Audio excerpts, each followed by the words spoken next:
Now I think we will go a little bit further this afternoon with a presentation from Ursula McTAGGART from University of Ulster, UK, and she will lead us into the topic of learners with disabilities. And the title is The Graduate Boost Program, Higher Education and Employers Collaborating to Explore Inclusive Recruitment Practice for Graduates with Disabilities. Ursula, the floor is yours, please. Thank you so much for that lovely introduction. I'm here today to really talk about the development stage of the most recent Graduate Boost Programme that is running at Ulster University just outside Belfast. And this is a programme that gives employers an opportunity or the opportunity to have a subject relevant graduate that will contribute the most up-to-date research and development knowledge and understanding directly into their business. And in order to fill skills gaps, it's critical that employers now seek to increase inclusive practice relating to their recruitment. So I'm a lecturer in employability and I sit within the Student and Graduate Talent Unit, which is our Employability and Careers Department. I have been at Ulster working in that role for probably around 15 years now, and I'm really passionate about work integrated learning and everything really that entails. Can you go on to the next slide for me, please? So graduate internship programs have been running in various different guises in collaboration with lots of different partners since 2009. They were first developed in response to a variety of stimuli, and these still remain currency today. And a key focus of the programs is getting graduates into highly skilled employment and really keeping them there and retaining them there. And that helps to ensure that they are in relevant employment for the GO survey, where our graduates are surveyed 15 months out from graduation to, I suppose, gauge where they are in terms of employment. Graduates with little or no relevant work experience still struggle in a competitive graduate labour market, and that's probably more evident now with many of our students unable to secure placement opportunities as part of their undergraduate degree programmes because of COVID. There's lots of underemployed graduates in low skill roles and they don't have the opportunity to upskill. And because of that, then we have a regional skills imbalance in Northern Ireland with an oversupply of graduates in particular cognate areas. We do have a need for more highly skilled graduates to fulfil the needs of local and regional employers. And that's what this project is very much today about. We're strategically aligned to what's happening at a regional level. We also, as a university, have a commitment to support our graduates for up to 3 years post-graduation. And this is just an alternative means for doing that. And also, we work very closely with our alumni department, and there is a real desire there to provide appropriate and applied leadership opportunities for Ulster University alumni, and we would bring them in as mentors as part of our graduate internship programme. If you can go on ahead to the next slide for me, please. So roughly how it works, this is just a very, very quick overview. The Graduate Leadership Programme is open exclusively to Ulster University graduates, and it consists of either a 6-month, a 15-week or a 12-week internship alongside completion of a postgraduate certificate in graduate leadership. The programme runs generally, if we're looking at a 6-month programme, runs from September to March each year, and it's open to new graduates who've graduated in the July, either the Christmas period or the July period of that year. And the Graduate Leadership Programme is aimed at increasing graduate employability, by providing those necessary experiences and knowledge and skills building for future careers. Internships are available with a range of Northern Ireland employers, and we have really worked hard at building those relationships with our employers over the last 10-15 years of this programme. How it actually works then is that employers apply to be part of the programme and submit an expression of interest. They submit a job description and we advertise the post for them. Employers conduct their own recruitment and selection processes. The programme then gives employers the opportunity to have that subject-specific graduate if they want. Some choose to pick graduates from different cognate areas because they recognise the different transferable skills that they bring to roles. But they do comment about the knowledge and understanding that our graduates are bringing directly into their business. It's funded then, we provide a bursary from the university to the graduates, either paid on a weekly or a monthly basis. If we're running a 6-month internship, they'll get a monthly bursary payment, and if it's a shorter 15-week or 12-week internship, they'll get paid each week. Can you move on to the next slide, please? So then just some information about the actual qualifications that sit alongside our internships. So graduates who complete a 6-month internship actually complete the full postgraduate certificate in graduate leadership. Those in shorter internships only complete one 15-credit module. So collaborative curriculum design in partnership with the employers has really enabled us for the development of a module scaffolding approach, really, which progressively develops higher level skills within the workplace. It really does have problem-based learning at its core, and this approach equips graduates to move from a base of declarative knowledge really towards that unconditional knowledge required in professional life, and it positions them or helps to position them as future leaders within the workplace. So some of the modules that they complete on the full postgrad certificate, they complete a managing quality for competitive advantage module, which is 15 credits, and that really provides that theoretical underpinning in terms of contextual knowledge and understanding of the organisation, the sector, any stakeholders involved, and the environment. It develops frameworks and techniques for implementing quality management, which leads to business excellence and competitive advantage. The demonstrating your professional identity module is the module that is common with all internships, regardless of the length. And that really facilitates critical reflection on those attributes and behaviours that are required and needed within a professional context. And it gives students an opportunity to analyse their current skills and identify future skills that they need for career progression.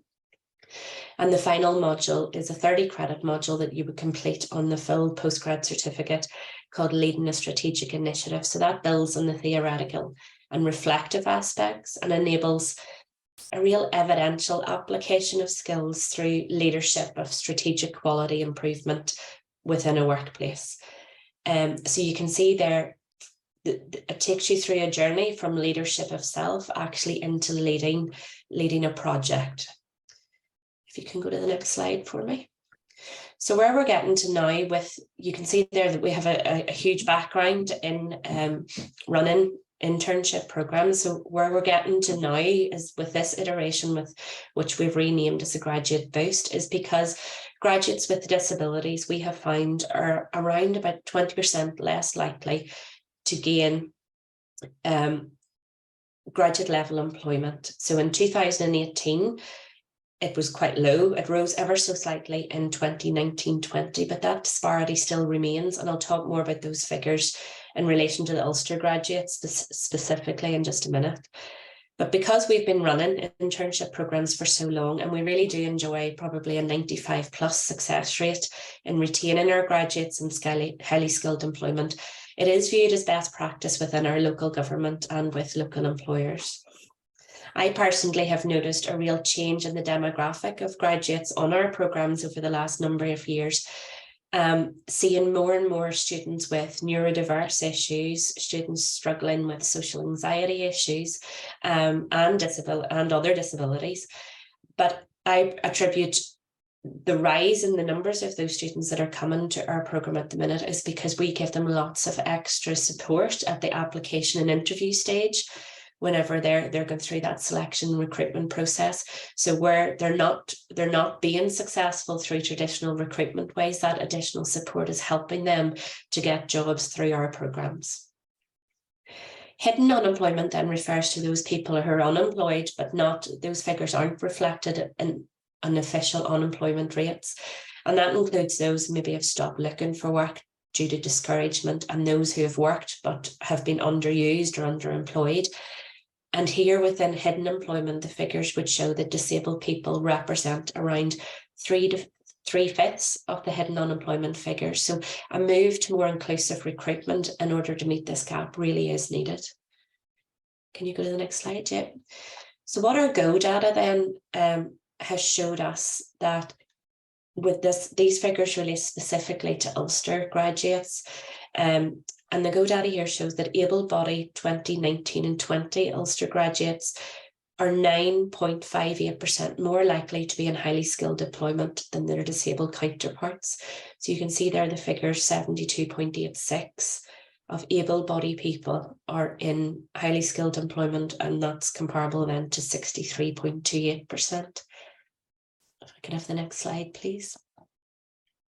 And here we're looking at the salary analysis then from the same period. So Ulster graduates, able-bodied Ulster graduates in 2019-20 have an average graduate salary that is around £2,249 higher than that of their disabled counterparts, which is quite substantial.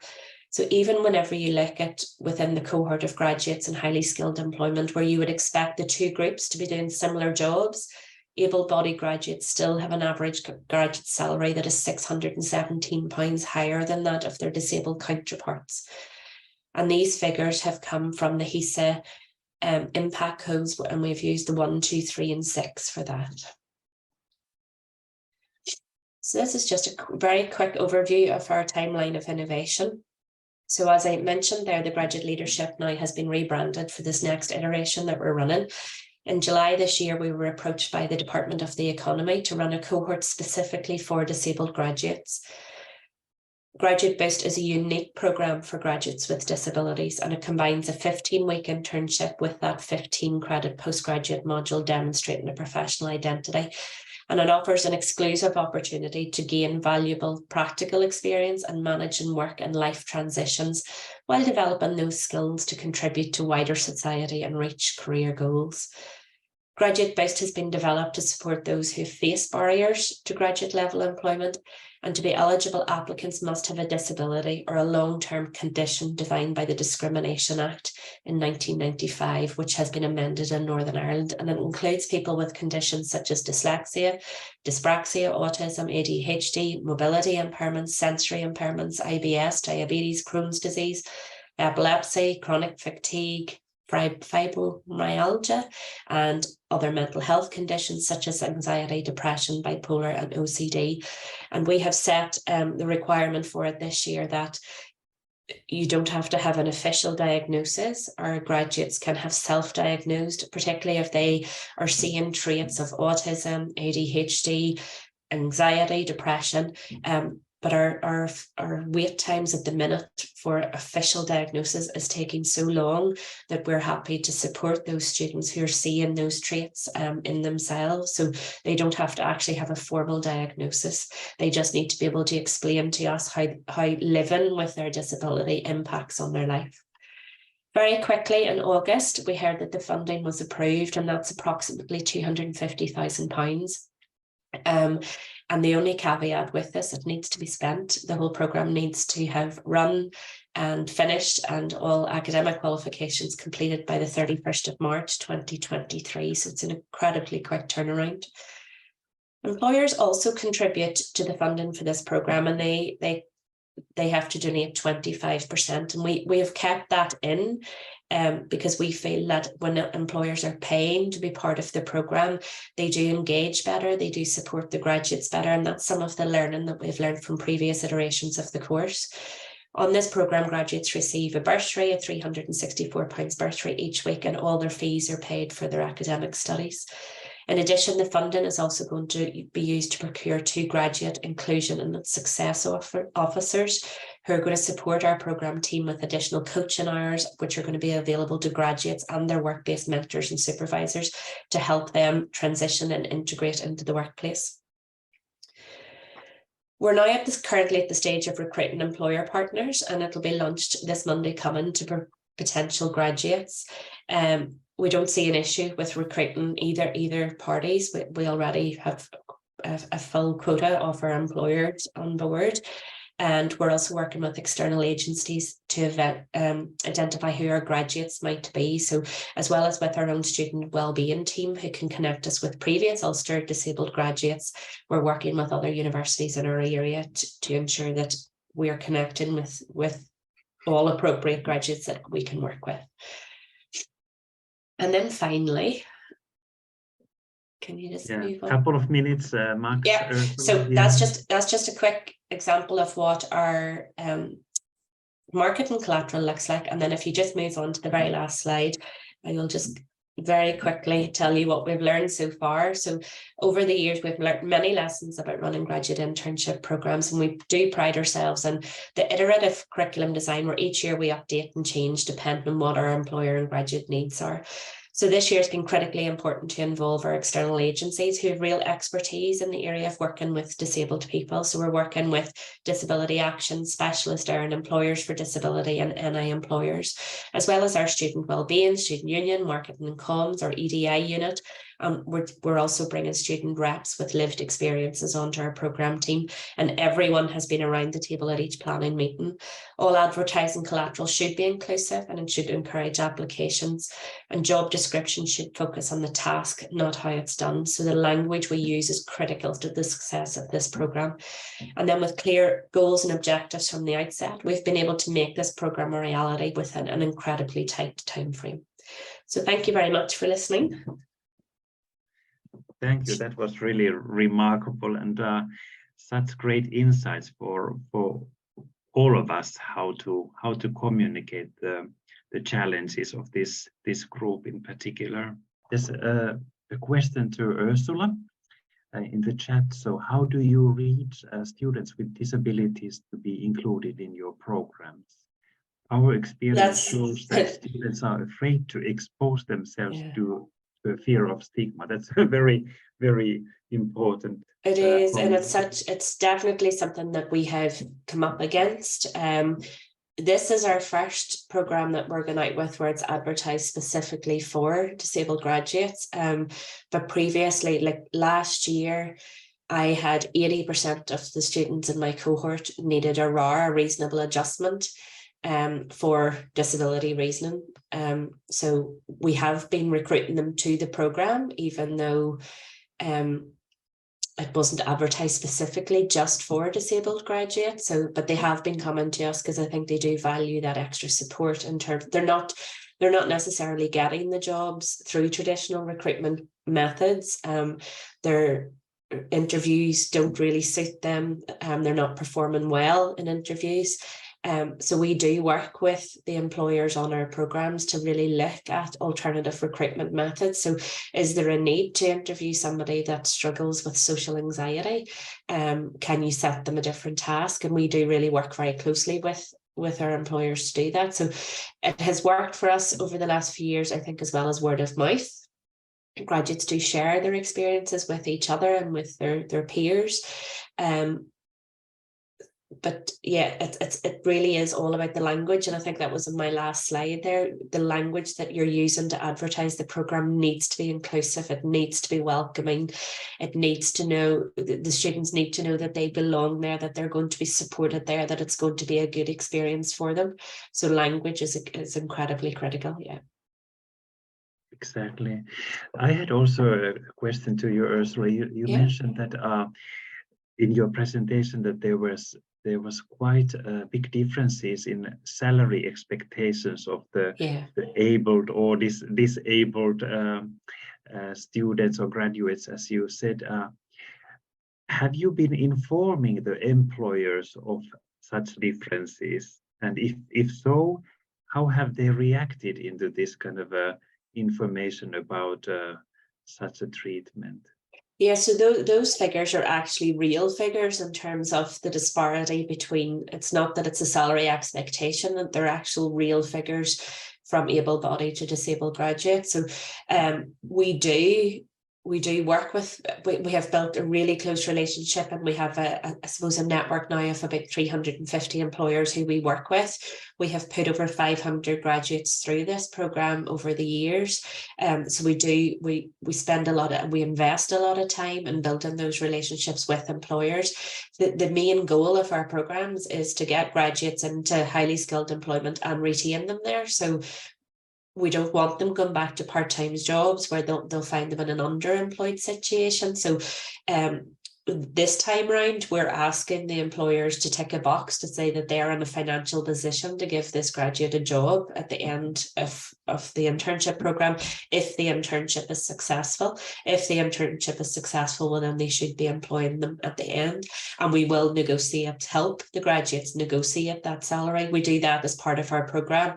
Quite often, graduates do get offered a salary and they're not happy with it. So we would work through in terms of role playing, practicing those difficult conversations. And it's up to the graduate then to go back to the employer and negotiate a higher salary. And quite often it does work. Sometimes the employer just says no, and then we will help support those graduates in looking for a job elsewhere. So that's another example of how some of our graduates just need a little bit more help to get there, and you are there to guide. Yes, we do a lot of coaching. It's done on a one-to-one basis, and that's why I'm really delighted that we have funding this year to bring in 2 graduate mentors that will help with that one-to-one support. Very good.